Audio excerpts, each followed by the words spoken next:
It's the year 1977 in Brimsdown, Enfield, England, which becomes the scene for arguably one of the most high-profile cases of poltergeist activity in history, but it continues to divide opinions as to its authenticity.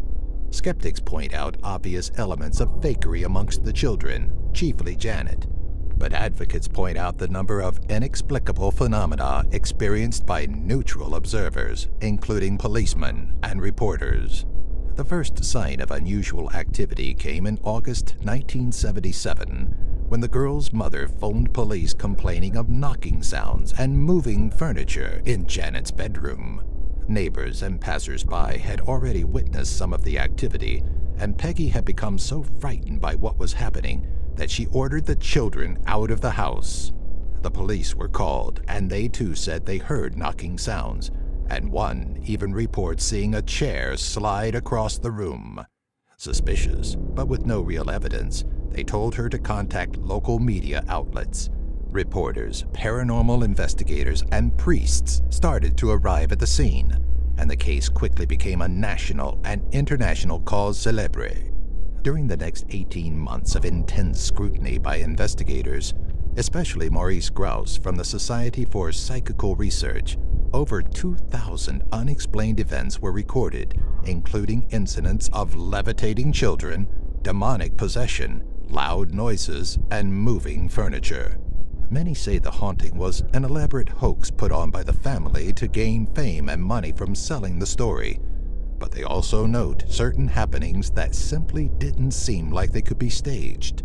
Investigators set up 2 automatic cameras in the girl's bedroom designed to take images at half-second intervals in the events of any unusual activity. During the time they were active, they captured instances of pillows flying off the bed, curtains twisting around, and most sensationally of all, 11-year-old Janet flying off the bed and seemingly levitating in midair. Whilst the possibility that the girls were faking the incidents is obvious, the sheer look of terror in the eyes of those experiencing the events made many think otherwise. Months into the investigation, Janet started to speak in a strange voice, which some thought impossible for an 11-year-old girl.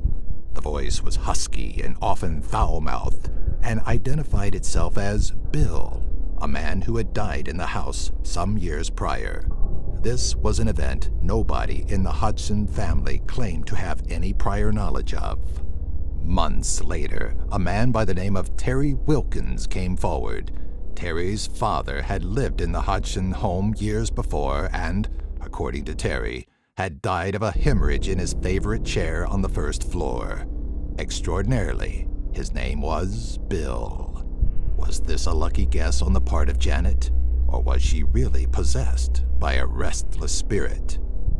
Taking all this into account, there is also evidence that points to the contrary, that in fact the entire thing had been staged to gain media attention around the world. The children, specifically Janet, were caught out on several occasions faking supernatural phenomena. Anita Gregory and John Beloff, alongside Maurice Gross, investigators with the SPR, spent a few days with the family and came to the conclusion that the children had faked the poltergeist activity. Janet even admitted that she had fabricated some of the occurrences.